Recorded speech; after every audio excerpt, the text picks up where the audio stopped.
김수현 작가님 하면 또 부러운 게 김수현 사단이라고 불리우는 배우들이 있잖아요. 그렇습니다. 그러니까 김수현 사단에 들어갔느냐 안 들어갔느냐에 따라서 뭐 부러운 반, 희생 반인데 또 그걸 약간 나쁘게 좀 보는 사람도 물론 있습니다. 거기에 빗겨나 있는 사람들이겠죠.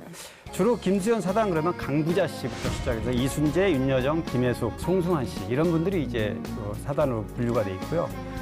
좀 젊은 쪽에서는 김희애, 이승현, 윤다운 이런 젊은 군단이 또 있습니다. 김수현 사단에 우리 윤여정 선생님도 계시지만 우리 김희애 선배님도 빠질 수가 없죠. 네. 근데 그 김수현 사단이 되기까지는 꽤 시간이 오래 걸렸다고 그래요? 네. 김희애 씨가 20대 때부터 김수현 선생님의 드라마를 하고 싶었대요. 근데 첫 만남 때 김수현 선생님이 김희애 씨 보고 참기름 발라놓은 것 같다. 칭찬인지 뭔지 모르는 헷갈리는 말을 해놓고 한동안 부르지를 않았다고 합니다. 희애 씨는 차돌에 참기름 발라놓은 애 같아 그러시더라고요. 근데 그게 칭찬 같기도 하고 어떻게 보면은 아닌 것 같기도 하고. 진짜 헷갈리는데요. 이게 칭찬인지 이미지가 아니면 애매하죠. 아닌지. 그냥 피부가 좋다. 네, 뭐 이런.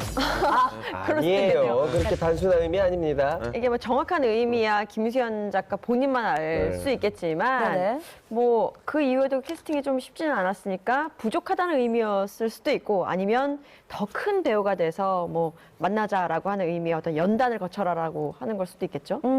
그래서 그런지 그 김희애 씨 본인은 아이를 둘 낳고 나니까 그때야 이제 불러줬는데 그게 2003년에 그 우리 홍석천 씨도 출연했던 완전한 사랑입니다. 거기에 작품에 출연했고 2004년에 부모님 전상사에 출연하면서 이제 김수현 사단에 분류가 됐죠. 최근에는 제주도에 별장도 같이 사셨대요. 그러니까 김수현 선생님이 먼저 제주도에 그 별장을 구입했는데 야 너무 좋다 너 들어와 봐라 해가지고 김희애 씨도 그럼 저도 들어갈까요? 이래가지고 나란히 별장을 샀다는 말도 있습니다. 사실은 과거 그 꽃보다 누나 방송에서도 김수현 선생님의 그 문자를 받고 김혜희 씨가 눈물을 흘렸거든요. 타이밍을 아시는 분인 것 같아요. 그렇죠. 적재적소의 그 타이밍과 단어 선택, 어휘 선택이 역시 김수현 누님이신 것 같아요. 아니 또 살갑게 챙기시는 게 정말 가족 같은 느낌도 있고 그러네요. 앞서서 막 독설 날리던 그런 선생님과 좀 되게 다른 또 느낌이 있으신 것 같아요. 그래요. 근데 윤여정 씨 같은 경우는 이 중에서 45년 지기 친구 사이고요. 45년이요? 네. 배우 윤여정이 김수현 작가의 데뷔작이었던 뮤지개라는 작품에 여기에서 인연을 맺기 시작했는데 지금까지도 그 인연을 맺어 있습니다. 재미있는 게 우리 김수현 선생님께서 그 윤여정 선생님 때문에 조영남 선배님하고 어떤 재밌는 에피소드가 있다면서요? 조영남 씨 72년에 윤여정 씨랑 결혼했는데 물론 결혼해서 13년 정도 살다가 이혼했지만 김수현 작가하고도 친분이 있습니다. 그래서 같이 다 친한 사이인데 김수현 작가가 친구를 만나러 미국에 다녀왔다 그래요. 근데 이제 다녀왔는데 마침 김포공항에 내렸는데 조영남 씨가 한국에 거주하고 있는 조영남 씨가 데리러 온 거예요. 김수현 작가를 공항으로. 그런데 이제 마침 또 거기에 또 다른 윤여정 씨를 잘 아는 지인이 그걸 보고 네 남편 조영남 씨 다른 남자랑 만나더라 이런 얘기를 다른 여자랑 그래서 그런 전화를 주고받아가지고 또 뭐 오해를 살 수도 있었던 건데 그래서 이제 윤여정 씨하고 김수현 작가 전화 통화를 했는데 그건 사실이 아니다. 내가 나갔던 거니까 오해할 거 없다. 근데 그럼 윤여정 선배님이나 조영남 선배님이 현재는 싱글이신 거죠? 그렇죠. 그 13년 동안 결혼 생활한 끝에 지금 현재는 이혼한 상태고요. 그 이후에는 이제 윤여정 씨가 아들들을 홀로 키우면서 좀 굉장히 힘든 시간을 보냈죠. 아니 윤여정 선생님이면 작품을 하시면 되잖아요. 근데 왜 힘드셨을까요? 그게 지금하고 조금 상황이 달라서 사연이 좀 있는 게 사실 그 이혼을 하기 전에 윤여정 선생님은 세시봉의 여신이었잖아요. 맞아. 그리고 패셔니스타로도 굉장히 유명했단 말이에요. 근데 그때 지금보다 훨씬 더 보수적이었던 그때 당시 문화로 그랬던 그녀가 이혼을 하고 돌아왔잖아요. 그때 그걸 지켜보던 김수현 작가님이 윤여정 씨에게 한마디 하셨답니다. 뭐라고요? 예, 너는 그렇게 못생긴 놈이 너를 찾다는 게 좋냐? 네가 찾다는 게 낫지. 라고 말씀하셨습니다. 미국 생활 정리하고 한국으로 돌아와서 복귀할 때까지 김수현 작가께서 많이 도움을 주신 거죠? 그 당시까지는 이제 아무도 안 써주는데 김수현 작가만 윤여정 선생님을 써줬다고 합니다. 우리 김수현 작가님이 연예인 복귀 작가라는 그런 복귀 작가.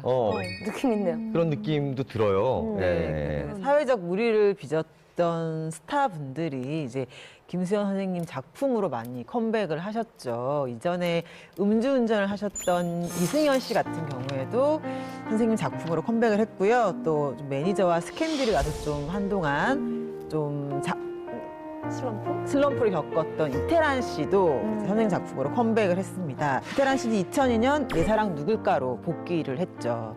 이덕화 씨 경우에도 마찬가지인데 아까 말씀하신 것처럼 이덕화 씨가 오토바이 사고로 무려 3년간의 공백기를 가졌었어요. 돈도 다 떨어지고 정말 경제적으로 많은 어려움을 겪으면서 좀 힘든 시간을 겪고 있을 때 그때 김수현 작가가 이렇게 이덕화 씨를 부르면서 하신 말씀이 배우가 될래 아니면 평생 이렇게 살다 죽을래? 단호하게 말씀하시면서 드라마에 딱 캐스팅하셨다고 하더라고요. 우리 석준 오빠도 커밍 아웃 후에 좀 암흑기를 겪고 있을 때 선생님 작품으로 좀 컴백을 했죠. 그 작품이 2003년 완전한 사랑이었죠. 감사한 게 사실은 이제 이런 말씀을 이제 복귀 작가다라는 이야기를 하시는데 사실 개인적으로는 이제 방송을 하던 사람이 일이 없이 2, 3년을 쉬고 있다라고 하는 거는 사실은 생활고도 너무 힘들고 특히 이제 정신적으로 자살을 결심하고 막 이런 막 나쁜 생각 쪽으로 자꾸 빠지게 돼요. 피폐해지지. 예, 아무도 나에게 기회를 안 주시니까. 근데 이제 김수현 작가님은 그런 친구들한테 이제 한 번씩 기회를 주시는 것이 굉장히 마음이 따뜻하신 분이시고 큰 분이시고 그리고 제가 이제 나중에 선생님 왜 저는 선생님 작품 들어가실 때 이제 안 부르세요? 그랬더니 너는 이제 먹고 살만하잖니? 이 말씀이 너 말고 더 어렵고 힘든 친구들이 있는데 그 친구들 기회를 네가 뺏을 필요는 없지 않느냐라고 말씀하시는 것 같아서 전 아직도 김수현 선생님이 그런 면이 정말 멋있으신 것 같아요. 약간 김수현 누님 같아요. 그렇죠. 김수현 예, 예. 누님. 이쯤에서 그러면 좀 하나 여쭤보겠습니다. 네. 김수현, 김은수. 하나, 둘, 셋. 김수현. 근데 그 김수현 작가의 어떤 이런 행보는 자신감이라고 보면 됩니다. 왜냐하면 그렇게 하고 싶다고 다 할 수 있는 게 아니에요. PD나 작가나 누군가가 총대를 매야 무리를 빚고 쉬고 있는 배우를 컴백시킨다는 건 굉장히 모험이거든요. 주변에서 여러 가지 그 논란을 잠재울 수 있을 만큼의 힘이 있다는 거죠.